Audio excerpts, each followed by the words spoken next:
Barcelona to'pni o'yinga kiritib berdi. Barcelona to'pga egalik qilmoqda. Birinchi bo'lib Real hisobni ochdi. Kylian Mbappe birinchi urinishda ham sun'iy ofsaydda Barselonani tutgandi-yu, u yerda ozgina santimetrga o'tib ketgan ekan. Bundan tashqari holat qayd etildi. Ikkinchi urinishdan xuddi shu narsani ofsaydsiz amalga oshirdi.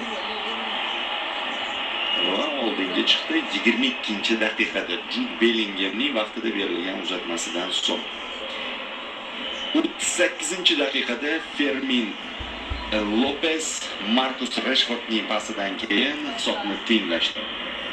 43-daqiqada kombinatsion hujum jarima maydonchasi ichida Jude Bellinghamning goli bilan yakunlandi. Hozir esa